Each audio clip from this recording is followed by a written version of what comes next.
El aire en el Valle de los Reyes es un aliento seco y polvoriento, cargado con el peso de 3 milenios de silencio. Durante siglos, este desfiladero sagrado, necrópolis de los más grandes faraones del nuevo reino de Egipto, fue saqueado, profanado y olvidado. Se creía que había entregado todos sus secretos, pero el 4 de noviembre de 1922, tras años de búsqueda febril y de una fe que rayaba en la locura, el arqueólogo Howard Carter se topó con un escalón tallado en la roca. Era el principio del fin de la búsqueda y el comienzo de una leyenda. Tras días de excavación cuidadosa, su equipo despejó una escalera que descendía hacia una puerta sellada, marcada con los necrófonos intactos de los guardias de la necrópolis. El corazón de Carter, y pronto el del mundo entero, se detuvo. Dentro, más allá de un corredor lleno de escombros, se encontraba una segunda puerta. Con manos temblorosas, Carter hizo una pequeña abertura en la esquina superior izquierda, introdujo una vela y asomó la mirada. El aire caliente que escapaba de la cámara hizo parpadear la llama. Durante un instante que se sintió eterno, sus ojos, acostumbrados a la luz del sol, lucharon por ajustarse a la oscuridad. Su mecenas, Lord Carnarvon, incapaz de soportar el suspense, preguntó: ¿Puede ver algo? Y Carter, con una voz ahogada por el asombro, pronunció las palabras que pasarían a la historia. Sí, cosas maravillosas. Lo que vio fue el destello del oro. Por todas partes, lechos dorados con cabezas de animales monstruosos, carros de guerra desmontados y relucientes, cofres de alabastro, estatuas de guardianes de tamaño natural con piel de ébano y faldellines de oro. Era la antecámara de la tumba Cabo V62, el lugar de descanso final de un faraón casi desconocido, un rey niño llamado Tutankamón. El mundo enloqueció. Se había encontrado una tumba faraónica prácticamente intacta, un tesoro que superaba cualquier fantasía. Pero este tesoro, deslumbrante como es, solo sirve para ocultar una pregunta mucho más oscura. Una pregunta que se ha susurrado en los pasillos de los museos y en los laboratorios de ciencia forense durante un siglo. En el corazón de esta montaña de oro, dentro de un sarcófago de cuarcita, 3 ataúdes anidados y una máscara de oro macizo de 11 kilos, yacía el cuerpo momificado de un joven de apenas 19 años, un rey en la cúspide de su vida, muerto repentinamente. ¿Por qué?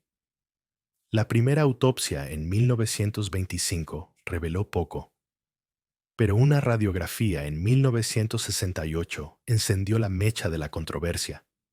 Mostraba lo que parecía ser un fragmento de hueso suelto dentro del cráneo. La conclusión fue explosiva. El faraón niño había sido asesinado, víctima de un golpe mortal en la nuca. Pero estudios más recientes, con tecnología de tomografía computarizada y análisis de ADN, han pintado un cuadro completamente diferente. El de un joven frágil, asolado por la enfermedad, con una pierna rota que se infectó fatalmente. Entonces, ¿cuál es la verdad que se esconde bajo las vendas y el oro? ¿Fue Tutankamón la víctima de una conspiración palaciega, un peón sacrificado en el tablero de ajedrez del poder egipcio? ¿O fue simplemente un alma desafortunada, un joven cuyo cuerpo, debilitado por la genética y la enfermedad, no pudo soportar un simple accidente? La respuesta no está solo en sus huesos, sino en el mundo turbulento y herético del que provenía. Un mundo que él fue elegido para destruir y reconstruir. Para entender la muerte de Tutankamón, debemos primero viajar a la generación anterior, a uno de los periodos más extraños y revolucionarios de toda la historia egipcia, la era de Amarna. El trono de las dos tierras estaba ocupado por un faraón como ningún otro, Amenofis IV, quien, en un acto de audacia sin precedentes, decidió derrocar a un panteón de dioses que había sido adorado durante más de 1500 años. Egipto, una civilización construida sobre la tradición y la inmutabilidad, fue sacudida hasta sus cimientos. Este faraón, que se renombró a sí mismo como Akenatón, el que es útil a Atón, declaró que sólo existía una deidad verdadera, el Atón, el disco solar, la fuente universal de toda vida. Los grandes dioses de antaño, Amón-Ra, el rey de los dioses, Osiris, el señor del inframundo, Isis, la madre universal, fueron declarados falsos.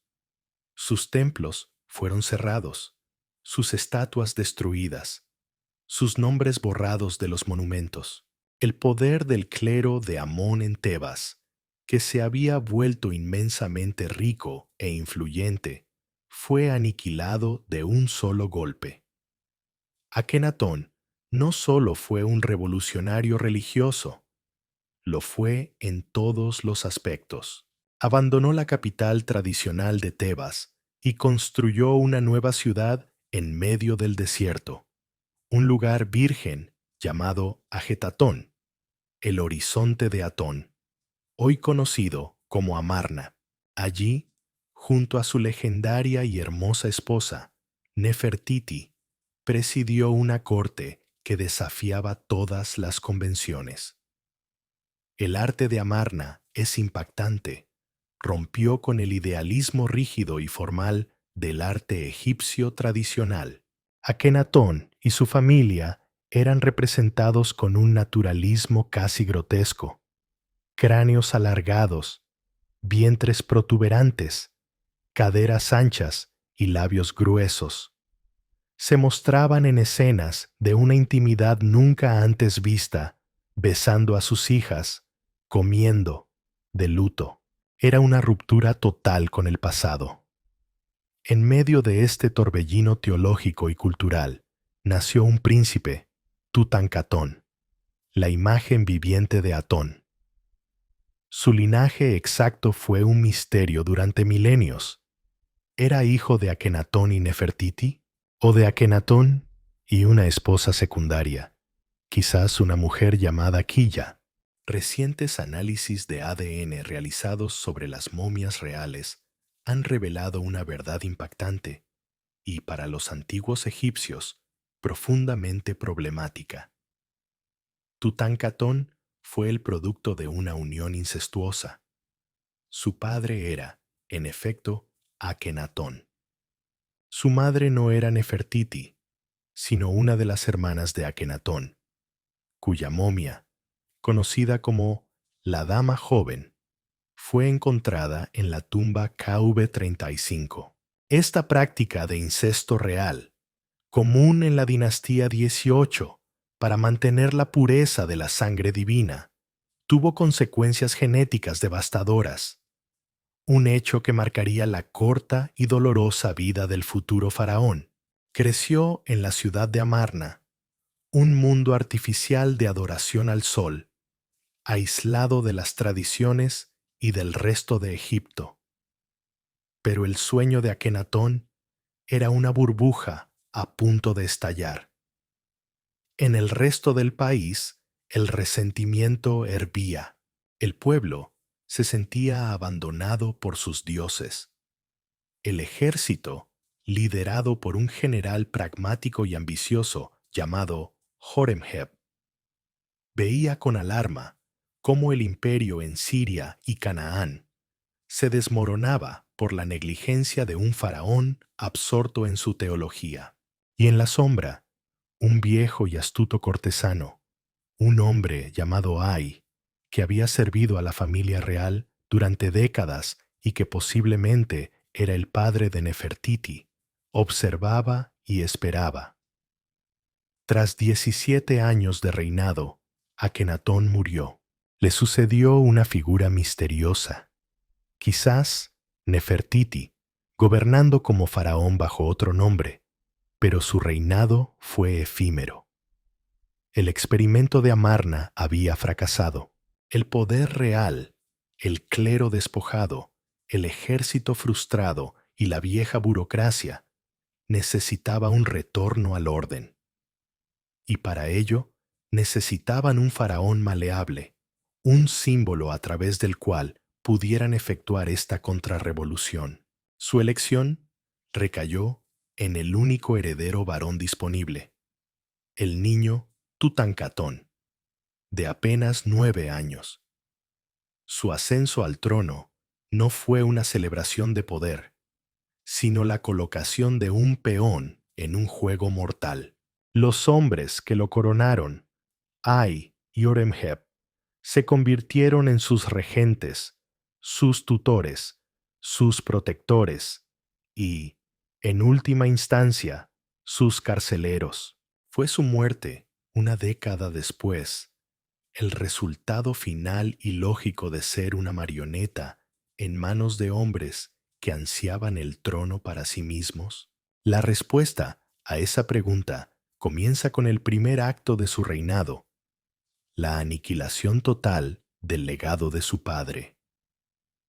El reinado de Tutankamón fue, en esencia, un acto de borrado. Los hilos de su gobierno no eran manejados por sus manos infantiles, sino por las de los dos titanes que dominaban la corte. Ay, el visir sabio y anciano, la eminencia gris que representaba la continuidad burocrática, y Horemheb, el generalísimo, la encarnación del poder militar y del desprecio del ejército por la era de Amarna. Estos dos hombres, aunque probablemente rivales, compartían un objetivo común: restaurar Ma'at, el orden cósmico y social que Akenatón había hecho añicos. El primer paso, y el más simbólico, fue cambiar el nombre del joven rey. Tutankatón, la imagen viviente de Atón, se convirtió en Tutankamón, la imagen viviente de Amón. Su esposa y medio hermana, Angesenpa-Atón, se convirtió en Angesen-Amón. Era una declaración pública, una capitulación total. El Atón fue relegado a la oscuridad, y el poderoso Amón-Ra, junto con todo el panteón tradicional, fue restaurado a su antigua gloria. Poco después, la corte abandonó la ciudad de Amarna. Podemos imaginar la procesión fúnebre de una utopía fallida. Los palacios vaciándose, los templos al sol quedando en silencio, mientras miles de personas volvían sobre sus pasos hacia las viejas capitales de Memphis y, sobre todo, Tebas, el corazón del culto a Amón. Amarna fue dejada para que el desierto la reclamara, convirtiéndose en una ciudad fantasma maldita, un monumento al fracaso de la herejía. El programa de restauración fue formalizado en una estela monumental que Tutankamón erigió en el templo de Karnak.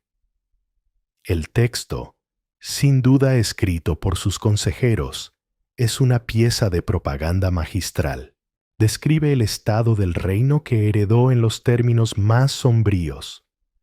Cuando su majestad apareció como rey, los templos de los dioses y diosas, desde Elefantina hasta los pantanos del delta, habían caído en la ruina. Sus santuarios estaban desolados, convertidos en montículos cubiertos de maleza.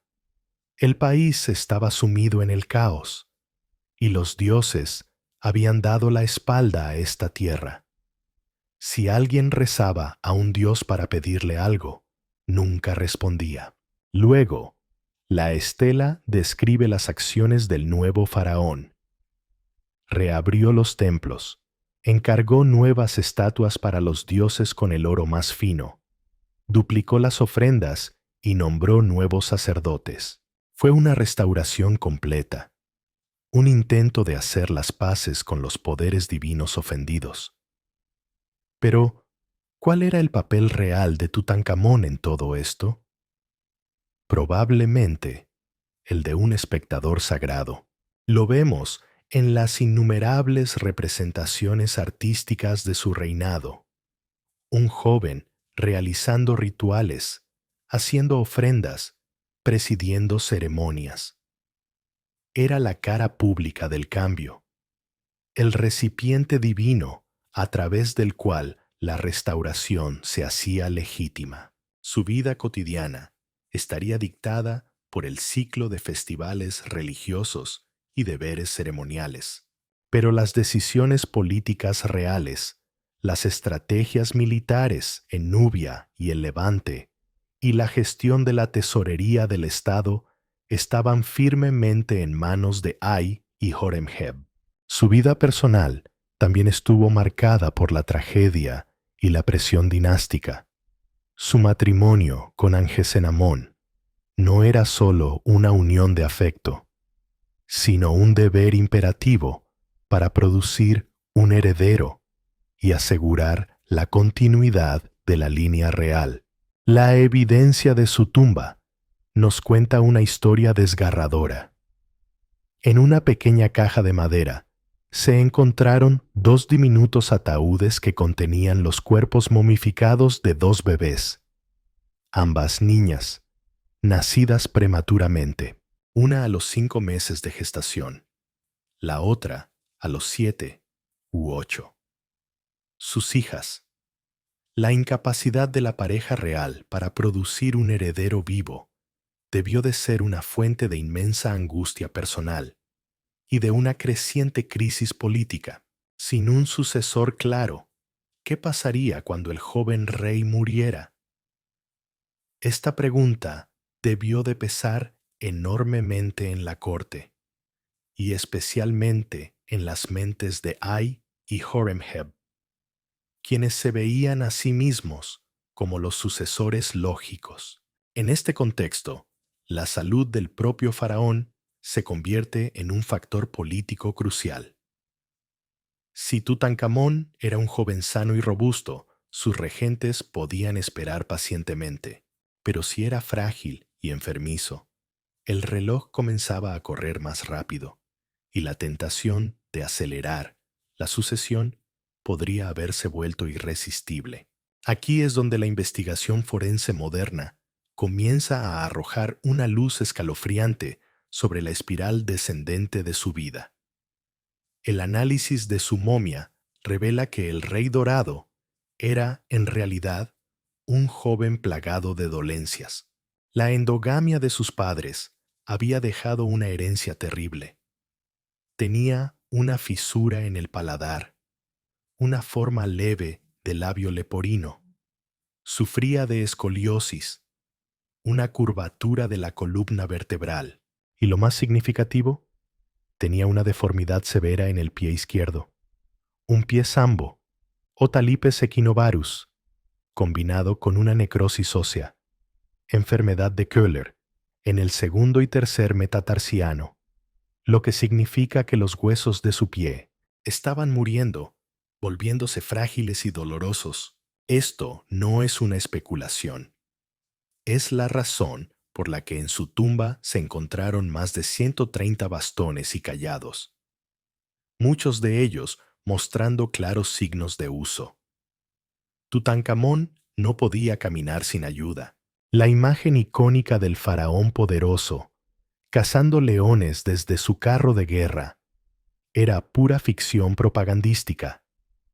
La realidad era un joven que cojeaba dolorosamente, dependiente de un bastón para cada paso. La vida de Tutankamón no fue una espiral descendente en el sentido de una pérdida de poder o de un deterioro moral. Fue una espiral literal, física, un declive implacable de su ya frágil cuerpo. Cada día debió de ser una batalla contra el dolor. Imaginen al gobernante de la nación más poderosa de la tierra, al Dios viviente en la tierra, luchando por caminar por los vastos patios de su palacio en Memphis, apoyado en un bastón de ébano y marfil, mientras sus cortesanos fingían no darse cuenta de su debilidad. Esta vulnerabilidad física tenía profundas implicaciones políticas. En una cultura que equiparaba la salud y la fuerza del faraón con la salud y la fuerza de Egipto mismo, su cojera y su evidente fragilidad eran un problema. ¿Cómo podría liderar a sus ejércitos en la batalla? Una función esencial del faraón, si apenas podía montar en un carro. Las escenas de batalla en su tumba, que lo muestran aplastando a los enemigos nubios y sirios, son pura fantasía. Un intento desesperado de proyectar una imagen de fuerza que no se correspondía con la realidad. Su dependencia de los demás, especialmente de Ai y Horemheb, debió de ser absoluta, no solo para gobernar, sino para las tareas más básicas de la vida cortesana. Esta dependencia lo convertía en un prisionero de su propio cuerpo y de sus protectores. A este cuadro de dolencias crónicas se suma un descubrimiento aún más siniestro realizado gracias a los análisis de ADN. Los científicos encontraron en su sistema rastros de ADN del parásito Plasmodium falciparum, el agente causante de la forma más letal de malaria. Esto significa que Tutankamón sufría de episodios recurrentes de fiebre alta, escalofríos y debilidad debilitante. La malaria, combinada con su enfermedad ósea, habría hecho de su vida un ciclo de dolor crónico interrumpido por ataques agudos de enfermedad. Los médicos egipcios, aunque avanzados para su tiempo, eran impotentes ante tales aflicciones. Podían ofrecerle analgésicos a base de plantas y recitar conjuros mágicos, pero no podían curar la necrosis de sus huesos ni eliminar el parásito de su sangre. Su vida, por tanto, transcurría bajo una constante sombra de muerte. Cada ataque de malaria, cada dolor punzante en su pie, sería un recordatorio de su propia mortalidad. Una idea aterradora para alguien considerado un dios inmortal. En este contexto de fragilidad, cualquier pequeño accidente o enfermedad adicional podría tener consecuencias catastróficas. Y parece que eso es exactamente lo que ocurrió. El análisis detallado de su momia mediante tomografía computarizada en 2005 reveló una lesión que probablemente fue la causa directa de su muerte. Una fractura grave y compleja en el fémur izquierdo, justo por encima de la rodilla. Era una fractura compuesta, lo que significa que el hueso roto rasgó la piel, dejando una herida abierta. En el mundo preantibióticos, una lesión así era a menudo una sentencia de muerte. La herida abierta sería una puerta de entrada para la infección. Y una infección en un cuerpo ya debilitado por la malaria y otras enfermedades sería casi imposible de combatir. Aquí es donde las dos grandes teorías sobre su muerte chocan violentamente. ¿Cómo se produjo esta fractura fatal? La teoría del accidente sugiere que Tutankamón, a pesar de su discapacidad, pudo haber sufrido una caída. Quizás tropezó debido a su pie sambo. Quizás, en un intento de vivir la imagen propagandística de sí mismo, cayó de un carro de guerra que se movía lentamente durante una cacería ceremonial. Un simple tropiezo, un mal paso, y su hueso, posiblemente debilitado por su condición, se partió. Pero la teoría del asesinato ofrece una alternativa mucho más siniestra. La fractura podría no haber sido un accidente. Pudo haber sido el resultado de un golpe violento, un ataque deliberado. Imaginen la escena. En un momento de descuido, un asesino, quizás actuando por orden de alguien que quería el trono, lo golpea en la pierna con un objeto contundente. El objetivo no sería matarlo instantáneamente, lo que podría parecer una traición obvia, sino causarle una lesión que, con toda probabilidad, se volvería fatal. Parecería un accidente, una tragedia, pero sería un asesinato por otros medios. ¿Quién tendría el motivo para hacer algo así?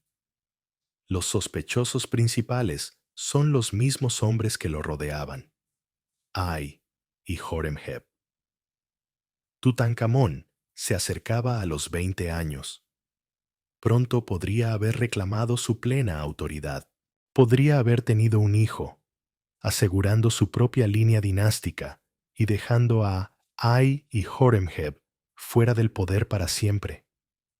El tiempo se agotaba para ellos. La muerte accidental del joven rey, antes de que pudiera consolidar su poder, les abriría la puerta al trono. Ay, como el funcionario de más alto rango, sería el sucesor natural. Horemheb, con el ejército a sus espaldas, esperaría su turno. La fragilidad de Tutankamón no solo lo convertía en una víctima fácil, sino que también proporcionaba la coartada perfecta. ¿Quién sospecharía de un crimen cuando la víctima era un joven tan notoriamente enfermo y propenso a los accidentes? El reloj inminente no era solo el de su enfermedad, sino el de las ambiciones de los hombres que esperaban en las sombras. Cada día que Tutankamón sobrevivía, su trono se volvía un poco más seguro y el de sus potenciales sucesores un poco más lejano. El final llegó con la rapidez de una infección galopante. Las últimas 48 horas de la vida de Tutankamón debieron de ser un infierno de fiebre y dolor. La fractura en su pierna izquierda, ya sea accidental o infligida, se había convertido en el epicentro de una catástrofe biológica.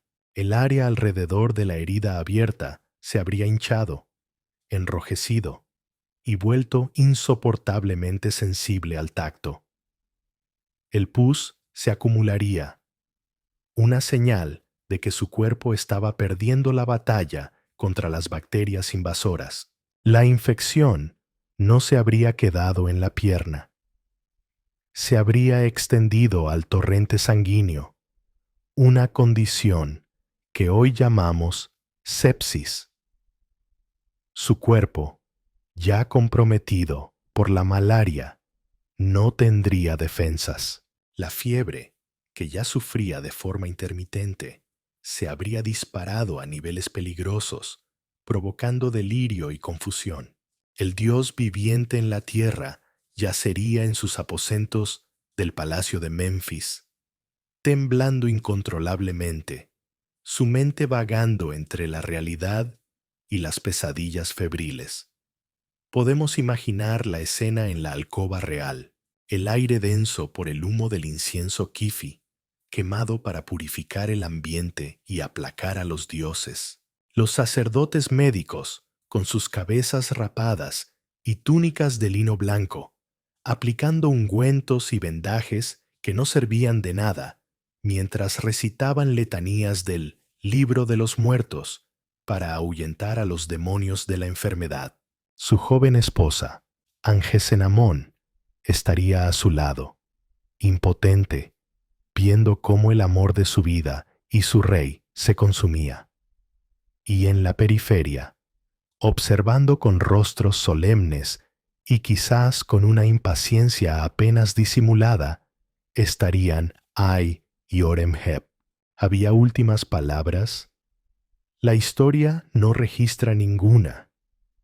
En su estado delirante, es poco probable que pudiera comunicarse coherentemente. Su final no fue el de un rey dando sus últimas órdenes, sino el de un joven enfermo sucumbiendo a una agonía abrumadora. El momento de su muerte, probablemente en algún momento del invierno del año 1323 a.C., habría sido silencioso. Un último suspiro febril, y el corazón del faraón se detuvo. El primer impacto en la corte debió de ser de un caos controlado. La noticia se transmitiría en susurros urgentes. Los rituales de duelo comenzarían de inmediato. Angesenamón, ahora viuda a una edad temprana, lideraría los lamentos, su dolor genuino, mezclado con el terror de su nueva y precaria posición. Pero mientras las plañideras profesionales llenaban el palacio con sus gritos rituales, las mentes frías del poder ya estaban calculando sus próximos movimientos. El cuerpo del rey fue entregado a los embalsamadores, quienes comenzaron el sagrado y macabro proceso de 70 días para preparar su viaje a la eternidad. Es aquí donde la ciencia forense moderna entra en un intenso debate con la historia.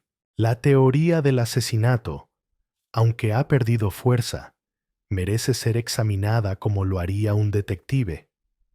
La primera versión, basada en la radiografía de 1968, se centró en el supuesto golpe en la cabeza.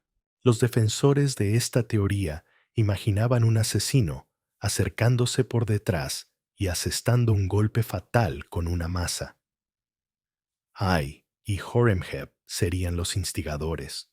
Sin embargo, los escáneres TC de 2005 demostraron de manera casi concluyente que el fragmento de hueso en el cráneo y el daño en las vértebras del cuello fueron causados post-mortem, muy probablemente durante el proceso de momificación o por el Loennaenses, manejo brusco del equipo de Howard Carter. Esto desacreditó en gran medida la teoría del golpe en la cabeza, pero la fractura de la pierna mantiene viva la sospecha. Como hemos visto, podría haber sido deliberada.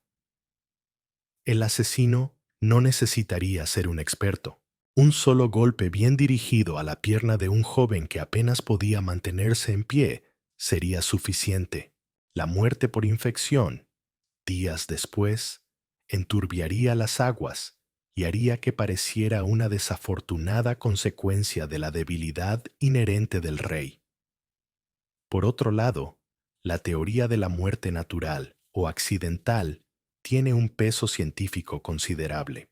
El cuadro clínico completo, pie sambo, enfermedad ósea de Köhler, malaria crónica, pinta la imagen de un rey en cascada de fallos. Su cuerpo era un sistema al borde del colapso, una simple caída, algo que una persona sana superaría con facilidad, podría haber sido el evento terminal para él. La fractura compuesta, la infección y un sistema inmunológico ya devastado por la malaria forman una cadena de causalidad perfectamente lógica y médicamente sólida, sin necesidad de invocar a un asesino. El estado de la momia en sí misma proporciona pistas contradictorias. El proceso de embalsamamiento parece haber sido realizado con cierta prisa. Se utilizó una cantidad excesiva de resinas y ungüentos negros, tanto que el cuerpo quedó literalmente pegado al fondo de su ataúd de oro, lo que provocó una reacción química que coció la momia a lo largo de los siglos y dificultó enormemente su estudio. Esta prisa indica un deseo de ocultar algo, de enterrar al rey y a sus secretos lo más rápido posible, o simplemente refleja la crisis de una muerte inesperada para la que nadie estaba completamente preparado.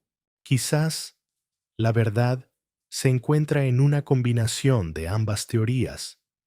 Quizás la muerte fue un accidente, pero un accidente que fue recibido con alivio y aprovechado con una rapidez despiadada por aquellos que anhelaban el poder. La muerte de Tutankamón no fue necesariamente un quién lo hizo, sino un qué pasó después, y las acciones de sus sucesores son quizás la evidencia más condenatoria de todas. El cuerpo sin vida del faraón niño fue transportado a través del Nilo hasta la orilla oeste de Tebas, al taller de embalsamamiento, donde comenzaría su transformación de hombre mortal a Dios eterno. El proceso de momificación era una ciencia sagrada, una coreografía de 70 días que garantizaba la preservación del cuerpo para su uso por el Ka y el Ba, las partes del alma, en el más allá. Primero, el cerebro fue extraído. Los embalsamadores insertaban ganchos de bronce a través de las fosas nasales, rompían el hueso etmoides y licuaban el cerebro para drenarlo. Era considerado un órgano inútil, simple relleno craneal. Luego, se hacía una incisión en el costado izquierdo del abdomen. A través de ella se extraían los órganos internos, el estómago, los intestinos, el hígado y los pulmones. Solo el corazón, considerado el asiento de la inteligencia y la emoción, se dejaba en su lugar. Los órganos extraídos se lavaban, se secaban en natrón, una sal natural del desierto, y se guardaban en 4 vasijas sagradas conocidas como vasos canopos. El cuerpo vacío era entonces rellenado y cubierto completamente con montones de natrón, donde permanecería durante 40 días, deshidratándose lentamente hasta quedar como cuero. Finalmente, el cuerpo seco se limpiaba, se ungía con aceites y resinas preciosas, y comenzaba el meticuloso proceso de envoltura en cientos de metros de vendas de lino fino. Entre las capas se colocaban más de 150 amuletos de oro y piedras preciosas para proteger al rey en su peligroso viaje por el inframundo. El proceso de Tutankamón tuvo sus anomalías. La cantidad de resina fue inusual, como si hubieran querido sellarlo para siempre. Su pene fue momificado en un ángulo de 90 grados, quizás en un intento simbólico de asociarlo con Osiris, el dios de la resurrección, y contrarrestar la herética teología de su padre. Mientras su cuerpo era preparado, el vacío de poder que dejó se convirtió en un torbellino de intriga. La figura central era ahora su viuda, Angesenamón. Como última superviviente de la línea real de Amarna, su mano en matrimonio era la llave al trono. Quien se casara con ella se convertiría en faraón. El candidato obvio era el anciano visir Ay, pero Angesenamón, en un acto de desesperación y audacia que desafía la imaginación, hizo algo sin precedentes. Escribió una carta secreta al rey de los hititas, el gran rival de Egipto en el norte. La carta, descubierta en los archivos hititas de Hattusa, es un documento humano extraordinario. Mi esposo ha muerto, escribió, y no tengo ningún hijo. Dicen que tú tienes muchos hijos. Si me dieras uno de tus hijos, se convertiría en mi esposo. Nunca tomaré a uno de mis sirvientes y lo haré mi esposo. Tengo miedo. El término sirvientes era una referencia apenas velada a Ay y Oremheb. La joven reina estaba aterrorizada de ser forzada a casarse con el probable asesino de su padre, o, al menos, con el hombre que se beneficiaría de su muerte. Su plan era arriesgadísimo. crear una alianza dinástica con el enemigo para escapar de sus enemigos internos. El rey hitita, Suppiluliuma I, se mostró incrédulo. Envió un emisario a Egipto para verificar la historia. Angesenamón respondió con una segunda carta, aún más desesperada. ¿Por qué dijiste, me están engañando? Si tuviera un hijo, habría escrito a un país extranjero de una manera que me humilla a mí y a mi país. El que fue mi esposo está muerto, y no tengo hijos. ¿Debo tomar a uno de mis sirvientes y casarme con él? No he escrito a ningún otro país, solo te he escrito a ti. Dame uno de tus hijos. Para mí será mi esposo. En Egipto será rey. Convencido, Suppiluliuma envió a su hijo, el príncipe Sanansa, a Egipto para casarse con la reina viuda. Pero el príncipe nunca llegó. Fue asesinado en la frontera, casi con toda seguridad, por orden de alguien en Egipto que no podía permitir que un extranjero tomara el trono. El culpable más probable es el general Horemheb, quien controlaba el ejército y las fronteras. El plan de Angesenamón había fracasado trágicamente. Su destino es desconocido. Desaparece de los registros históricos. Lo más probable es que fuera forzada a casarse con Ay, quien, con su matrimonio, legitimó su ascenso al trono. Ay gobernó durante apenas 4 años. Un anciano que finalmente había alcanzado el poder supremo. Tutankamón fue enterrado, no en una tumba grandiosa preparada para él, sino en una tumba pequeña y modesta en el Valle de los Reyes, probablemente destinada originalmente para un noble, quizás para el propio Ay. La prisa por enterrarlo, la elección de una tumba pequeña, todo apunta a una muerte repentina y a una transición de poder caótica. El entierro fue presidido por el nuevo faraón, Ay, como se muestra en una pintura en la pared de la cámara funeraria. Es la imagen definitiva de la traición, o al menos del triunfo de la ambición. El viejo consejero realizando el ritual de apertura de la boca en la momia del joven rey al que había servido y al que ahora sucedía. El legado de Tutankamón es una de las mayores paradojas de la historia. En su propio tiempo, su reinado de una década fue un interludio, una transición. Su principal logro fue presidir la demolición del legado de su padre y la restauración del antiguo orden. Fue un rey de importancia menor, un simple eslabón en la cadena dinástica.